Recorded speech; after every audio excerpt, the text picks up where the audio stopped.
Nuestro invitado de esta noche recogió fresas porque eran rojas y repartió pasteles porque la Revolución Francesa estuvo llena de pasteleros. Mira hacia atrás y no sale en su biografía ni odios sencillos ni misas repetidas, aunque sí esos partidos de fútbol en el colegio bajo la lluvia. Todo junto seguramente le vacunó tanto de tomar atajos como de tirar la toalla, extremos que rondaron tanto a los de su generación en el País Vasco. Le tocó heredar ropa de sus mayores, y cuando heredas los jerseys de tus primos es porque no los heredas de tus hermanos mayores.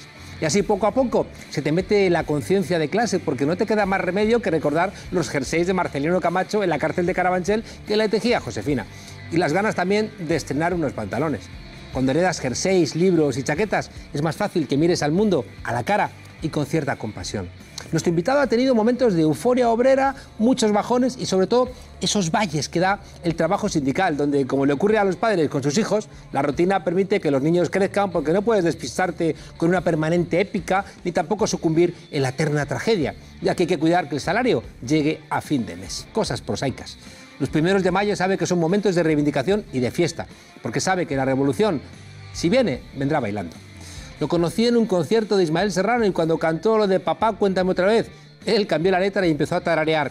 Es hora de que empecemos a contar nuestra propia historia. Buenas noches y bienvenido a La Frontera, Unai Sordo. ¿Qué hay? Buenas noches. Unai, yo he visto atacar bosques en llamas más allá del Escorial y he visto árboles C brillar, cortados más allá de la puerta de Tannhäuser. Yo con un hacha he quedado el último en un concurso de corta de troncos en Balsaín.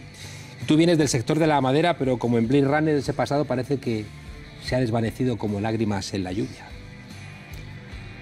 No, el pasado nunca se desvanece del todo. Yo estuve trabajando una temporada en la industria de la madera, pues se habla mucho de esta crisis, pero se ha olvidado la crisis de los primeros 90.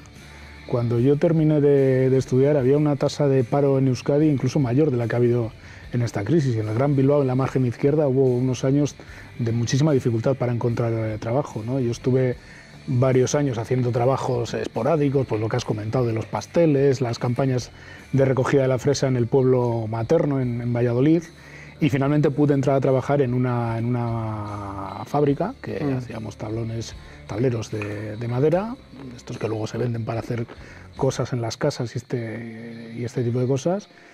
Y bueno, pues es parte de la biografía, unos años, ya digo, muy complicados en lo laboral, y que fueron un poco el preludio también de mi entrada posterior al sindicato, porque bueno, pues como bien decías... ¿Y ahí ya empezaste? Sí, ahí empecé a tener interés. La verdad es que en la empresa era una empresa muy pequeña, era una empresa de 15, 16 trabajadores, 12, depende de la plantilla contratada, y donde la capacidad de hacer acción sindical era limitada, ¿no?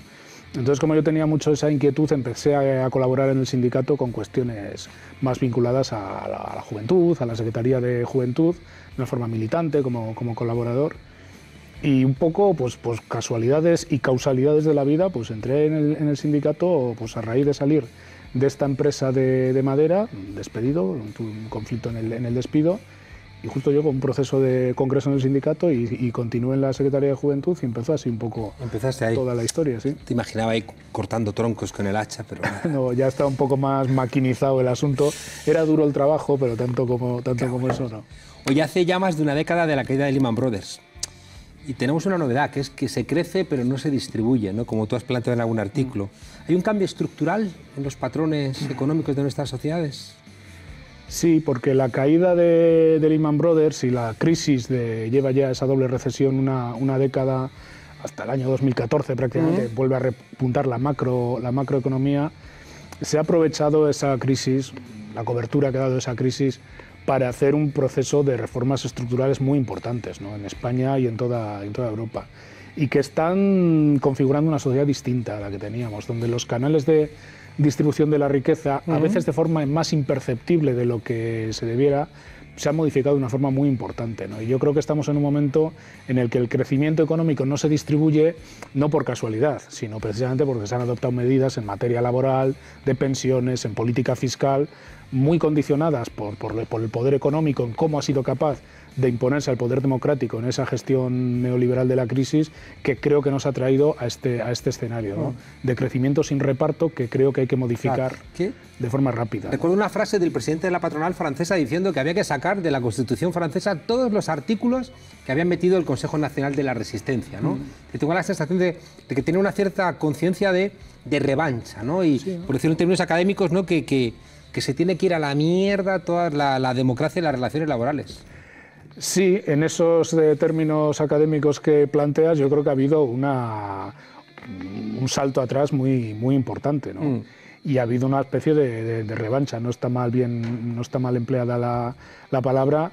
Se puede decir que ha habido una ruptura del contrato social que se generó en la segunda parte del siglo pasado en las sociedades europeas, ¿no? Ese contrato social está absolutamente cuestionado, y esos elementos de redistribución de renta y también de vertebración de sociedad, esa solidaridad entre anónimos que implicaba un modelo de reparto, un modelo bueno, en la clave keynesiana, socialdemócrata, de una parte de las décadas del siglo XX, en cierto modo se ha cuestionado de una forma radical en cómo se ha gestionado. Los abuelos que están saliendo ahora a protestar, ¿no? por las pensiones, igual en términos académicos de mierda, todavía tienen un poco en la memoria las luchas, ¿no? Pero un joven no sabe lo que es un convenio colectivo. Muchos jóvenes no, y es verdad que en las personas pensionistas, en las personas mayores, y el tema de las pensiones liga un interés compartido, hace una especie de identificación de un interés colectivo que tiene una potencia de aglutinar, una potencia de generar subjetividades potente, y el mundo del trabajo que hoy en día está tan fragmentado, porque la empresa se ha fragmentado, porque la empresa se ha diluido, a veces los trabajadores ya no tienen ni centro de trabajo físico, pues de alguna manera se han roto esos elementos de ligazón subjetiva que suponían la identidad de clase, ¿no? Y esto hay que reforzarlo sabiendo que el mundo ha cambiado, que el mundo no va a volver para atrás, ¿no? Pero la fábrica era un constructor de conciencia, ¿no? Y ahora, ¿dónde está esa fábrica? Era un ecosistema, prácticamente. Era un ecosistema donde además el trabajo se daba en condiciones, digamos, de bastante homogeneidad. Es decir, los trabajadores, la mayoría eran hombres, en sectores industriales, en centros de trabajo de un determinado tamaño, con un convenio colectivo, bueno, con un proceso de producción. Esto ahora se ha fragmentado. En cualquier proceso de producción de un bien y servicio, pues seguramente intervienen 12 empresas, hay 27 convenios colectivos, si es que los hay, y hay trabajadoras y trabajadores en una situación muy distinta. Y por tanto, generar una identidad colectiva es mucho más complicado. Pero no quiere decir que no haya un interés objetivo común. Lo que pasa es que es muy complicado interpretarlo en las claves que se interpretaban hace apenas unas décadas. Claro, en esa dirección tenemos Trump, Brexit, Francia, Hungría, Polonia. ¿Qué hacen los trabajadores votando a banqueros, a millonarios o a la extrema derecha? Pues esa es una pregunta muy pertinente y muy jodida, ¿no? Porque es verdad que el núcleo de voto que ha habido en algunos de estos populismos de derecha, como lo queramos llamar, tienen que ver con la desafección de lo que se concebía como clase trabajadora a las ideas o a los procesos de transformación progresista de la sociedad, ¿no? Y en esta ruptura de identidades colectivas seguramente han acabado avalando aquellos elementos reaccionarios que reafirman algunas subjetividades pasadas, ¿no? Les llevan a lo conocido, a la promesa del proteccionismo, a situar el culpable en el emigrado o en el más pobre, y es un elemento absolutamente preocupante, porque así se han generado algunos de los grandes monstruos de la historia, ¿no? Me gusta mucho cómo lo resume Erdogan, ¿no? Diciendo que voy a gobernar Turquía como una gran empresa, ¿no? Es decir, esa lógica empresarial donde la ciudadanía deja de ser ciudadanos para ser trabajadores, por supuesto, sin derechos. Y déjame dar un salto, me acabo de acordar, el PNV apoyando los presupuestos del PP. Bueno, yo creo que el PP ha hecho de la necesidad virtud. El PNV seguramente no tenía un interés en que se precipitara la caída del gobierno y unas elecciones que seguramente configuraban un escenario político en el que iba a pintar menos en el panorama político el PNV, y evidentemente pues sabía que el gobierno tenía una necesidad brutal de llegar a algún tipo de acuerdo, ¿no? Ha habido un proceso de movilización muy intenso en materia de reivindicación del tema de las pensiones, la revalorización de las pensiones, que ha sido una movilización particularmente intensa en Euskadi, y creo que esto ha movido las piezas que estaban en la negociación y pueden hacer que haya un acuerdo presupuestario, en efecto, donde el PP y el PNV, junto con Ciudadanos, acaben dando salida a los presupuestos y alargando la legislatura. Tampoco es la primera vez. que el PNV y el Partido Popular negocian unos presupuestos, pero no se puede negar que la habilidad política del PNV para situarse en cada escenario pues casi providencial, ¿no? Oye, planteábamos que el éxito, ya digo, de Trump, del Brexit, de la extrema derecha, bueno, tiene que ver con que ha captado, ¿no?, esa subjetividad de alguna manera reaccionaria. ¿Lo está haciendo mal la izquierda?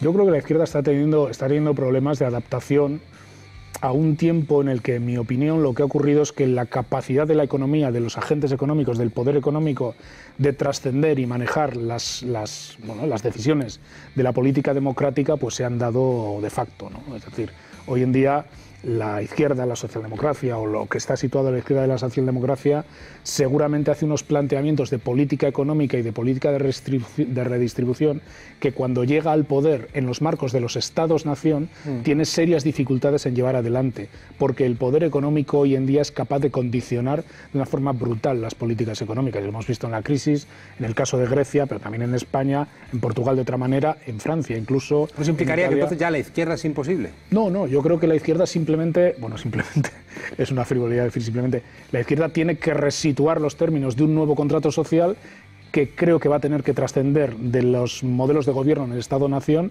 y que tiene que cuestionar de forma bastante radical la actual relación entre poder económico y democracia, ¿no? Creo que no vale el repliegue en el marco del Estado o en el marco identitario. Creo que no vale perder poder democrático y creo que, por tanto, conviene construir un espacio federal de intervención política en Europa que tiene que ir, como digo, federalizado con los espacios que hemos conocido, desde una propuesta de redistribución y de nuevo reparto de la riqueza y del poder adaptado a un siglo XXI que está realmente complejo, ¿no? Claro, recuerdo un ministro del SPD que estaba gobernando con Merkel decirme en una reunión que ellos no tenían la nostalgia del Estado social, es decir, que también en esa reconstrucción, ¿no?, sí, que les permite gobernar con Merkel, es decir, el Estado social ya pertenece al siglo XX, tenemos que ir a otros elementos, ¿no? Y eso también explica el ascenso, ¿no?, de una extrema derecha que sí que está hablando, ¿no?, a esos golpeados. Claro, es que yo hablo de una reconstrucción de los niveles de poder, porque creo que sin el poder más supranacional es difícil, pero también, claro, de no ceder en las viejas banderas, desde el mejor concepto de vieja bandera de la izquierda. Es que la izquierda es un elemento que tiene que aspirar a la redistribución de la riqueza y del poder, a la democratización de las relaciones económicas. Es decir, la izquierda, una parte de la izquierda, no solo una cuestión estructural de cómo se distribuye el poder, sino que ha abdicado de algunos de los principios que yo creo que son inabdicables para una política progresista y una política de izquierda, ¿no?, que es esa disputa, pues ya digo, de las relaciones de poder y las relaciones de cómo se distribuye la riqueza. Claro, creo que hay las dos patas, una parte de abdicación y una parte en la que creo que, sinceramente, incluso desde la mejor intención, la actual asimetría de poder entre la economía y la democracia hacen que la izquierda tenga muchas dificultades para poder llevar adelante sus programas políticos, que seguramente siguen siendo muy valorados en la población. Seguramente el discurso de la redistribución de la renta es prácticamente hegemónico incluso en nuestra sociedad. La defensa de las pensiones, se ha visto, es prácticamente hegemónico en la sociedad de las pensiones públicas, ¿no? Pero una cosa es que tú tengas un mensaje que cala y otra cosa que, si luego tú eso no eres capaz de materializarlo, lo que genera es una desafección terrible que acaba alimentando nuevas formas, como digo, reaccionarias de movimientos que, bueno, reivindican eso desde parámetros muy distintos, como es el racismo, como la xenofobia, como es el señalar al distinto o el proteccionismo, que creo que no es seguramente la mejor de las medidas. ¿Planteas, Unai, que los partidos de izquierda han abdicado? ¿Han abdicado los sindicatos de clase? No, yo no planteo que los partidos de izquierda han abdicado, digo que una parte de la izquierda... Parte de la izquierda incluso, ¿ha abdicado una parte de los sindicatos de clase? No, yo creo que no. Yo creo que los sindicatos lo que le echan la culpa a los partidos políticos, pero los sindicatos nada. No, yo no he hecho la culpa a los partidos. Yo creo que es bastante más complejo que echar la culpa. Por ejemplo, todos vivimos como un drama lo que ocurrió en Grecia y no se trata de situar el culpable, se llama Alex Tsipras, no. El culpable es que se rompió desde el punto más débil de Europa. Quien se iba a oponer a las políticas de austeridad impulsadas desde el centro de Europa era la parte más débil y la parte que en peor situación estaba. No creo que sea una culpabilización judeocristiana, ¿no? Y respecto a los sindicatos, pues yo creo que respecto a los sindicatos estamos en un proceso de reorganización interna muy potente para hacer frente a la terrible complejidad que tiene hoy en día representar a la clase trabajadora. Habéis incorporado secretarías nuevas, y organizarla. ¿no? Sí, hemos incorporado secretarías. Esto es lo más fácil, también entre tú y yo. Incorporar secretarías nuevas es relativamente sencillo, pues la de nuevas realidades del trabajo vinculada a juventud, o que la Secretaría de Formación sea ahora de cualificación profesional, porque creemos que la formación permanente a lo largo de toda la vida va a ser un elemento central en cómo se adapta la empresa y el trabajador y la trabajadora al nuevo paradigma tecnológico y cómo esto no le pasa por encima a nuestra gente. Pues claro, como esta ola te pase por encima, te deja fuera, claro, ¿no? Entonces hay que cogobernar este tipo de situaciones, este tipo de realidades, ¿no? Ahora vamos a entrar en eso. Déjame preguntarte antes por los elementos objetivos que yo creo que dificultan profundamente lo que nos está pasando, ¿no? Acabo de terminar un libro de Eric Olin Wright, ¿no? sobre la clase obrera y las enormes dificultades que tiene la academia para definir algo tan fragmentado, ¿no? Es decir, que el sindicato, como antes planteabas, qué difícil es, ¿no?, que pueda hablar, ¿no?, a un sujeto que se siente identificado como tal. Y aún más cuando una parte importante de la clase obrera se siente clase media aspiracional, no se siente clase obrera. Entonces, el sindicato, ¿cómo apelas, ¿no?, a esa gente? El elemento de las subjetividades que en general hemos trabajado tan mal porque hemos pensado que el ser social era determinado por la situación objetiva de un trabajador que dependía de un sueldo tenía y que por tanto, pues, ¿qué iba a ser? Pues obrero, trabajador, sindical, ver con buenos ojos el sindicalismo y tendente a votar a la izquierda, ¿no? Bueno, esto evidentemente ha quebrado o está cuestionado en las nuevas sociedades y sobre todo lo que ha cobrado es la forma empresa también, ¿no? Es que el sindicalismo clásico, lógicamente, se articula en sectores, se articula en empresas donde básicamente lo que hace es normativizar situaciones de homogeneidad en el trabajo. Dotábamos de una norma, de un convenio, que sí, en circunstancias normales se aplicaba, y cuando no se aplicaba, el sindicato era un elemento de restitución del derecho que se había dejado de aplicar. Era un esquema complicado porque siempre ha habido que luchar para normativizar, para tener derechos consolidados. Era un esquema complicado y duro, pero era un sistema simple. Ahora el sistema es muy complejo. Ahora esa empresa fragmentada hace que en la producción de bienes y servicios, como decía antes, aparezcan situaciones, trabajadores y trabajadoras en situaciones absolutamente variables. Que convivan empresas donde un 70% de la plantilla es indefinida y un 30% es temporal. Nosotros sabemos que hay un interés de clase en toda esa gente, pero seguramente la gente no percibe su interés exactamente igual si cuando viene un problema a la empresa, la resolución del problema siempre es que el 30% de los temporales se vaya fuera. Y no digo ya en las cadenas de subcontratación, donde las condiciones de subcontratación, pues a lo mejor, vaya usted a saber cómo vienen determinadas. Claro, eso, para que la gente nos entienda, hacer un hotel donde a lo mejor las que hacen las habitaciones no pertenecen a la plantilla del hotel, el restaurante no pertenece, está subcontratado, los de mantenimiento tampoco, de manera que el hotel es como la marca, pero nadie puede responder, ¿no? Tú piensas cómo era un aeropuerto hace 30 años y cómo es ahora. Claro. Era una gran empresa pública con unos sectores vinculados a la aviación y algún servicio social. Y básicamente, si tú eres fuerte en 2 o 3 empresas y en 2 o 3 convenios, prácticamente tú resolvías como sindicato el 80% del problema del 80% de la plantilla. Hoy un hotel, hoy un aeropuerto es casi un microcosmos, es casi una minicidad, es casi un ecosistema distinto donde conviven gentes en situaciones muy variopintas y donde el sindicato no puede vincularse solo a la representación frente a la empresa donde el sindicato es fuerte.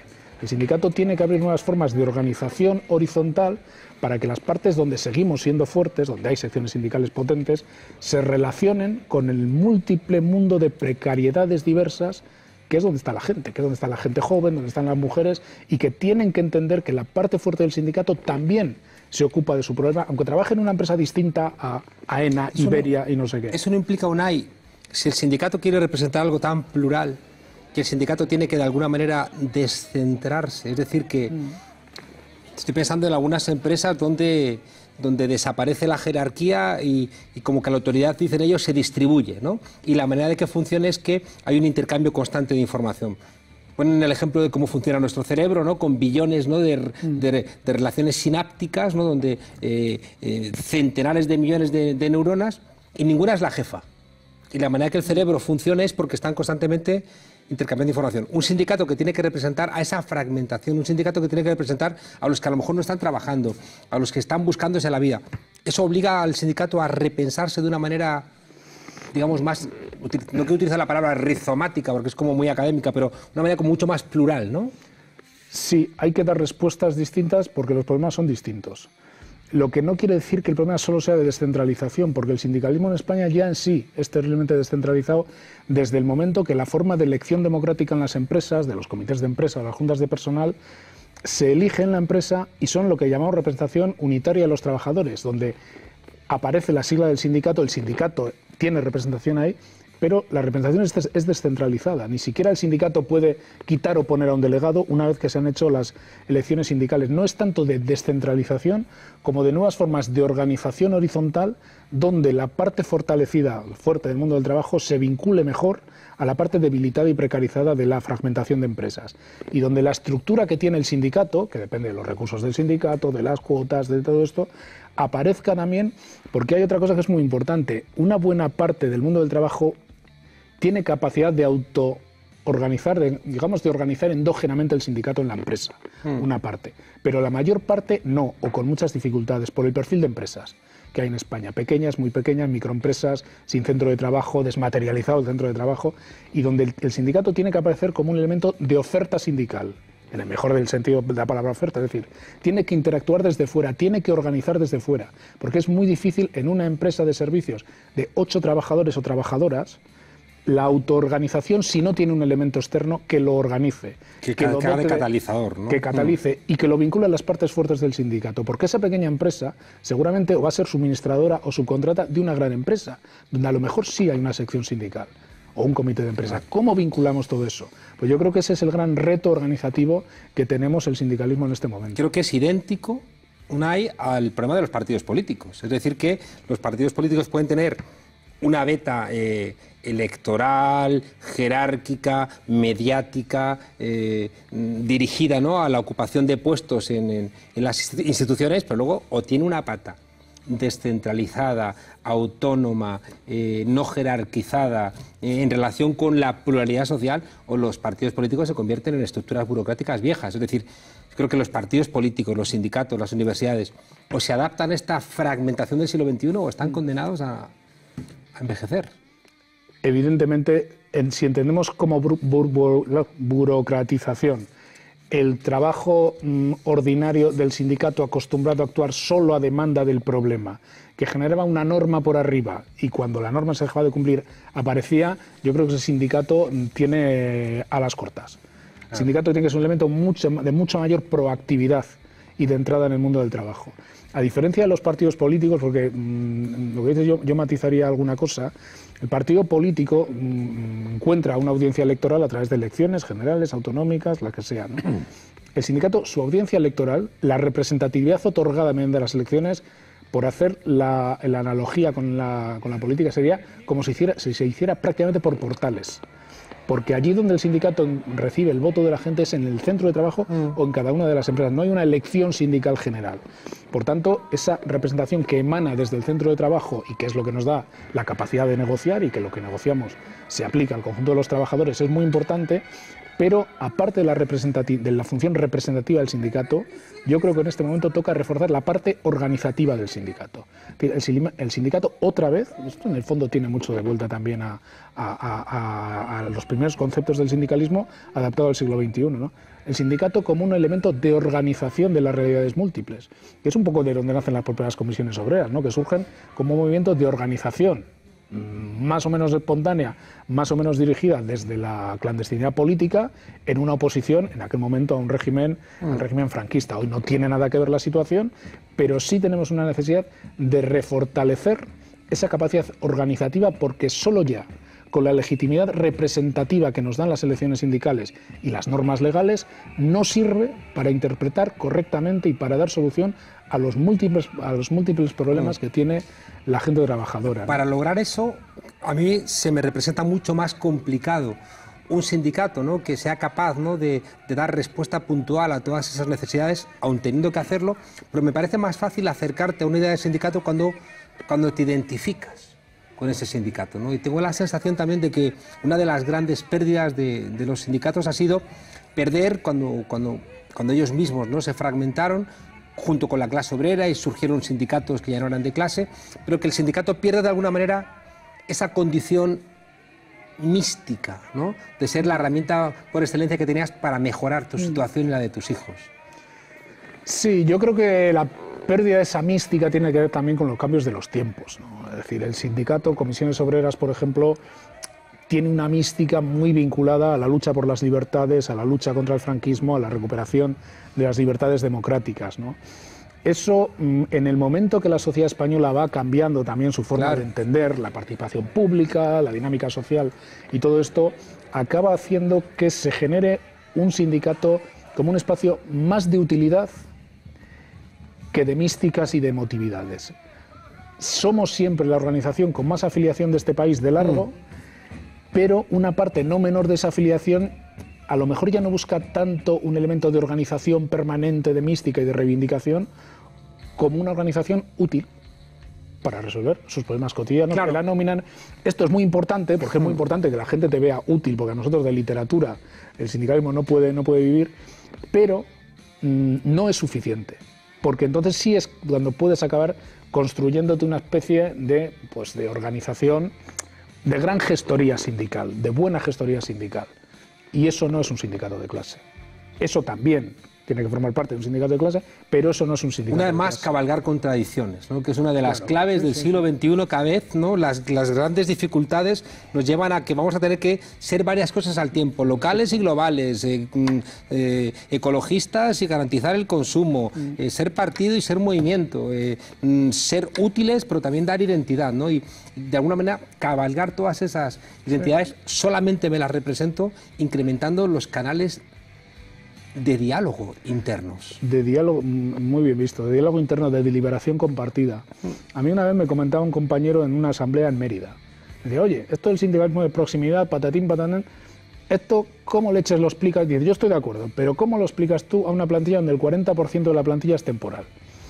Y digo, pues mira, mejor que tú no lo va a saber nadie. Pero a mí me da la impresión de que esto lo puedes explicar si cuando tú haces la plataforma del convenio, seguramente el 60% de los trabajadores indefinidos van a tener una prioridad principal, que es el salario, y es normal.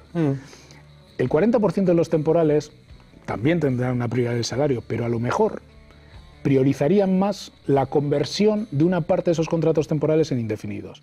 Y el sindicato no está solo para hacer una encuesta de qué opina el 60, qué opina el 40, no, sino para construir una propuesta compartida, para que esa parte debilitada del 40% de temporales vea que el sindicato es referente también allí donde a lo mejor es más débil el sindicato, porque seguramente las tasas de afiliación del 60% de indefinidos son mayores que el 40% de temporales. Pero el sindicato no está solo para hacerse eco de lo que se dice, sino para construir una propuesta de deliberación compartida entre dos colectivos, no me gusta la palabra colectivos, pero dos colectivos que se pueden sentir como dos colectivos distintos si el sindicato no hace bien su trabajo. Claro, ¿no?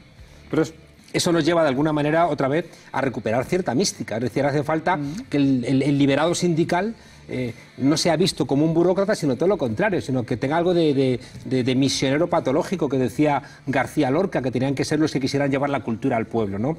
Gente que realmente se crea esta tarea transformadora del sindicato, que no es solamente de gestión de necesidades, sino también de la promesa de ser una de las patas del cambio social de una sociedad. Nosotros, por ejemplo, en todos los planes de formación interna le damos mucha importancia a las utilidades de la gente, ¿no? Es decir, que cuando alguien viene a saber cómo va un plan de prevención de riesgos o una nómina o un convenio, tenga herramientas.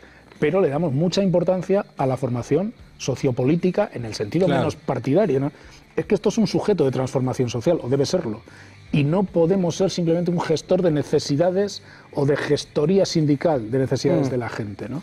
Y este es un elemento muy importante y que define, en efecto, cómo recuperamos subjetividades compartidas, porque este elemento, si no,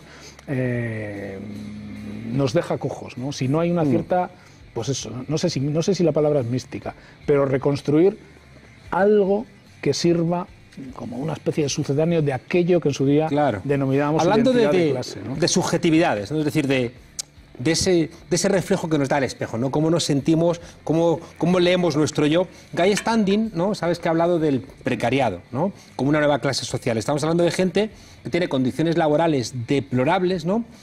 Pero que parece que está esperando que le salga algo de lo suyo, ¿no? Y tiene ahí como una suerte de paréntesis alargado y además, ¿no? Parece que se contenta con no tener un trabajo como el de sus padres, ¿no? De alguna manera cree que el trabajo le tiene que realizar, ¿no? De alguna manera está acostumbrado a una vida de dar likes, ¿no? De ver series que te gustan y donde Facebook sabe todo de ti, ¿no? Porque te constantemente alimenta de la misma información que tú le das y al final te construye un mundo bastante narcisista.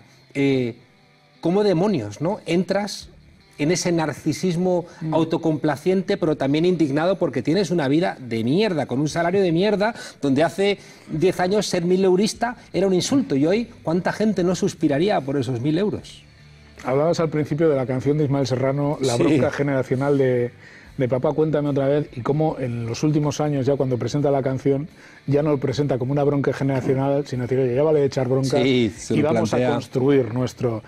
Y yo creo que siendo verdad que hay muchos elementos de cambio en la empresa, de estructura económica distinta, yo creo que hay una parte también de nuestras, bueno, de las generaciones que no hemos conocido las épicas de la lucha sindical o de la lucha política, hemos conocido otro periodo histórico, una parte, no creo que sea generalizado, donde se ha instalado seguramente un cierto narcisismo vinculado, bueno, a una forma de neoconsumismo, vinculado al acceso al crédito, vinculado a trabajos donde igual lo de menos era lo que evolucionaba el convenio y casi era más importante cómo se revalorizaba o no mi piso. Es decir, esta construcción social que tiene un punto hedonista, yo creo, creo que evidentemente, y mucho de individualista, creo que es algo que hay que romper, ¿no? Por eso también estos espacios de formación sociopolítica a los que hacía referencia, porque si no el sindicato pierde una parte fundamental de su alma, ¿no? ¿Ves series tú? No me da tiempo a ver casi nada, macho. Hay una saga Damnation, no sé si la has visto, Damnation, donde hay un cura de la teología de la liberación en los Estados Unidos de los años 30, que es un luchador sindical, te la recomiendo. Oye, se nos está acabando el tiempo y tengo 1000 cosas que quiero preguntarte. Hay como una intuición de que la robotización de la economía necesariamente tiene que destruir empleo y va a cambiar la faz de nuestras sociedades. ¿Qué hacemos? Va a cambiar seguramente una parte importante de nuestras sociedades. Va a acelerar un proceso de cambio tecnológico que por otro lado es consustancial a la evolución de la humanidad, pero que seguramente va a ir más rápido que nunca, ¿no? Va a provocar una disrupción enorme que puede tener efectos muy importantes sobre gente que no sea capaz de seguir esas transiciones de empleo. Yo creo que la clave es gestionar las transiciones de empleo, que no le pasen por encima a la gente trabajadora. ¿Qué aplicaciones tecnológicas, digitales van a llegar al mundo del trabajo? ¿Cómo van a afectar a los procesos productivos? ¿Qué elementos de formación, de cualificación permanente, de habilidades para poder seguir manejando esos procesos? ¿Está el sindicato adelantándose? Por ejemplo, los taxistas están pensando en que van a venir coches sin conductor. Los es que si no va a venir, son autónomos que en general no están Amazon afiliados a los o sindicatos, Google pero es fundamental pensando lo que va a ocurrir dentro de 10, 15, claro, 20 años. Claro, y las grandes empresas. Las grandes empresas. Cualquier empresa automovilística que tiene filiales en España está pensando cómo recompone sus cadenas de producción porque el coche que viene no se parece nada al que se va. Es decir, y el sindicato tiene la obligación de tratar de jugar un papel. Yo creo que el futuro diálogo social va a tener que estar vinculado al papel tripartito, porque esto no se puede hacer solo desde el sindicato, pero tiene que hacerse también desde el sindicato, ¿no? ¿Cómo gestionamos, cómo manejamos esos cambios? ¿Cómo hacemos que no le pasen a la gente por encima? Que esos planes de formación permanente para que la gente no se vea fuera del mundo del trabajo no se queden solo en los marcos de las grandes empresas que van a tener un interés propio en hacerlo bien, sino en todo el tejido de estas pequeñas y medianas empresas que si no pueden verse absolutamente, deslavazadas, ¿no? No lo digo por la empresa, lo digo por el trabajador o la trabajadora que está en esa empresa. Ahí tenemos un papel decisivo que jugar, ¿no? El problema es que eso necesita una especie, como diría yo, de cerebro social que sea capaz de prever los cambios, prospección de los cambios, de cómo afecta eso a nuestra gente, porque esto no es un debate neutro ideológicamente ni políticamente, y de cómo implementar las medidas para que nuestra gente se pueda adaptar permanentemente a esto y seguir disputando, porque todas estas medidas van a mejorar la productividad de muchísimas empresas y por tanto va a haber una disputa de algo tan viejo también como la plusvalía, ¿no? Por tanto, y asociado a otro debate, el debate de las rentas mínimas garantizadas. Claro.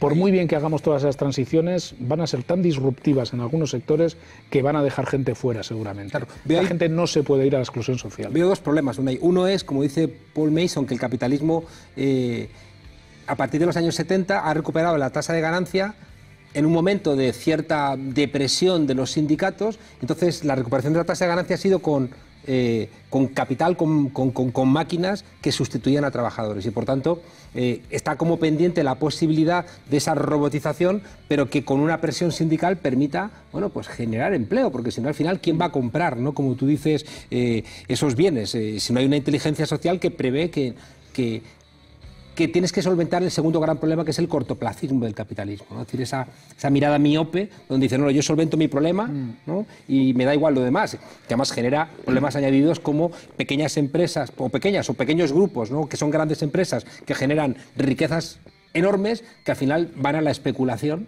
porque no pueden ir a la producción porque no hay quien lo compre, ¿no? Lo que pasa es que esa ruptura del modelo keynesiano, del modelo de redistribución de posguerra, ese salto adelante que da el capitalismo, como decías en la entrada, de cuando cae, primero después de la crisis del petróleo y después de la crisis de los países del este, esa contradicción inherente al capitalismo de que distribuye peor la riqueza si se le deja solo, pero que necesita que la masa social consuma y que la masa social dé salida a la capacidad de generar bienes y servicios que tiene el capitalismo. En vez de hacerlo a través de canales de distribución de riqueza, lo hicieron a través de una financiarización de la economía. Gran parte de las burbujas de especulación, las burbujas de sobreendeudamiento que hemos vivido en países como España tienen que ver con que, aunque la renta primaria se redistribuía de una forma crecientemente injusta, el acceso al crédito era infinitamente más sencillo, con lo cual se mantenía una ficción de consumo generalizado, no producto de una distribución en salarios, en protección social, en pensiones, sino de un acceso ilimitado al crédito. Esto que quiebra en la crisis del 2008, en la doble recesión, y que en un primer momento se aparenta incluso una reformulación del capitalismo, no lo dice un izquierdista radical, lo dice Sarkozy. Posteriormente el capitalismo recompone la figura y lo que hace son políticas de depresión, de austeridad interna, para volver a un esquema, como digo, que ha roto los equilibrios y los contratos sociales que habíamos conocido. Estamos en la recta final y te pido que me contestes prácticamente con una frase. El profesor Emilio Huertas, de la Universidad Pública de Navarra, plantea que uno de los principales problemas de España es que nuestros empresarios son empresarios de mala calidad. Pues estoy bastante de acuerdo. Yo creo que uno de los grandes problemas que tiene este país es que el empresariado, y además que condiciona terriblemente las organizaciones empresariales, tiene que ver más que con empresas que generan valor a través de la innovación, de la exportación, de no sé qué, a través de cómo se relacionan con el poder político y cómo se relacionan con la gestión de todo lo que cuelga del poder político y con la desamortización de los sectores públicos. Y eso es un capitalismo, creo que nefasto. ¿Las crisis nos disciplinan? Es evidente que las tasas de paro de 20 y tantos % que ha tenido España, desgraciadamente, disciplinan porque hacen que sea, el miedo es libre, que sea muy difícil reivindicar. Por eso estamos en una fase en la que el crecimiento sin distribución, cuando se ha salido de la fase aguda de la crisis, seguramente estamos en el momento en el que más cercano estamos de movimientos sociales crecientes, de movilización social creciente. Has dicho en algún lado que, ya que no por ideología, que por lo menos por eficacia, entendamos que las reformas laborales que abaratan costes y facilitan el despido no funcionan. Son un desastre y apuestan por un modelo de país empobrecido, de un modelo de país que no puede concurrir así en una economía global. Vamos, me parece que son reformas que habría que eliminar y que están generando además situaciones de dumping social entre empresas, porque precisamente la nueva realidad que imponen las reformas laborales hacen que prácticamente cualquier empresa, simplemente con que firme un convenio colectivo de empresa que baje el salario de un convenio sectorial, pueda disminuir el salario y competir a la baja. Esto te lo reconocen de empresario con un mínimo de fuste, te lo reconocen en privado sin ningún problema, ¿no? Después de algunos años, eres, creo que, el primer secretario general de comisiones después de muchos años, que reivindica constantemente la calle. No me parece nada justo eso. Mi predecesor, desde luego, Ignacio Fernández Toso, era un hombre que siempre ha hablado de la importancia de que el sindicato mantenga la faceta de propuesta y de movilización, ¿no? Pero tú te vas a encontrar con realidades como que no existían, como los pensionistas en la calle, como las mujeres, ¿no? Que de alguna manera, no sé si compartes, han hecho un desafío, ¿no? También a la manera de entender muchas cosas, incluso también cómo entender una huelga. Sí, porque hay nuevas formas de expresión del descontento social que ya no son canalizables solo a través de las formas clásicas, sindicato, partido y asociación de vecinos, por decirlo de alguna manera. El descontento se expresa de formas distintas, ¿no? Pero ojo con la huelga, ¿eh? Yo sé que hay cosas que a veces se pueden decir y no son especialmente populares. El 8 de marzo, la huelga estrictamente laboral, básicamente fue la huelga parcial que convocamos los sindicatos, porque convocar una huelga es relativamente sencillo, hacerla es bastante más complicado. Y nosotros no convocamos una huelga general de 24 horas, sinceramente, porque pensamos que no era lo que requería el 8 de marzo, porque creíamos que era llevar la batalla al único terreno en el que se podía perder, cuando era evidente que el 8 de marzo iba a ser un día histórico de movilización de mujeres en España, como así fue, no solo en España, sino en gran parte del mundo. Por ejemplo, en los medios de comunicación triunfó la otra visión, ¿no? La visión de quien quería parar, ¿no? Te voy a contar una anécdota. No pongo a pelear, ¿no? A los sindicatos con las mujeres, pero sí que de alguna manera... Todo lo contrario. Que de alguna manera esa mayor exigencia, ¿no? de algunos sectores... Pero no hagamos una posguerra ni siquiera de eso, porque si pensamos que de verdad una huelga general al uso, nos estamos equivocando en el diagnóstico. Hubo miles de asambleas y de encuentros en las empresas para hablar de brecha salarial, de suelo pringoso, de segregación ocupacional, que a mí me parece algo súper potente y sobre todo una jornada de inmensa movilización de gente en la calle. Pero huelga general al uso, hubo como mucho una huelga parcial en algunos centros. Fíjate los medios de comunicación hasta qué punto. Cuando dimos los datos de la huelga, fíjate, siempre a los sindicatos se nos cuestionan los datos de las huelgas. Yo dije, ha habido paros, asambleas o actividades, tenemos datos de 20.000 empresas donde se nos ha comunicado que se ha hecho algo que representan a 5 millones de trabajadores. Yo no dije que habían parado 5 millones de trabajadoras y trabajadores, pero cogieron el titular y se puso. Me parece estupendo, ¿eh? Pero no solo no se cuestionó, sino que se le dio más real. Madre mía, nos hemos comido el tiempo. Quería haberte planteado si hay soluciones españolas o tienen que ser europeas, cómo se construye la conciencia. Y nada, tengo que terminar solamente preguntándote que Rivera se ha quitado de UGT, el líder de comisiones. ¿Le parece demasiado roja la UGT? ¿Se va a afiliar a Comisiones Obreras? Que haga lo que quiera.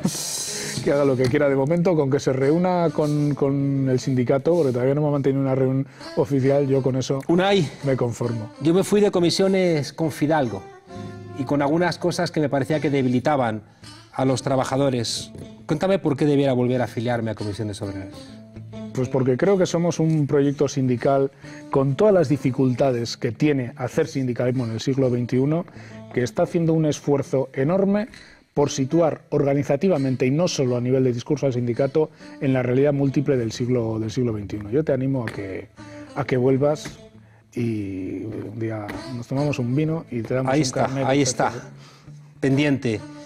Unai Sordo, mañana nos vemos en las calles. Nos vemos en las calles, sí señor. Muchas gracias por estar aquí en La Frontera, que es tu casa. Y mañana, a través de Público, vamos a estar cubriendo, ¿no? esa manifestación que es reivindicativa y que es festiva, ¿no? Así que muchas gracias, Unai, y que no se nos olvide que las luchas de ayer son los derechos de hoy y las luchas de hoy van a ser los derechos de mañana. Muchas gracias. Venga, es que ricasco. Y a vosotros, desobedientes, mañana nos vemos en las calles. Hasta mañana y feliz 1 de mayo.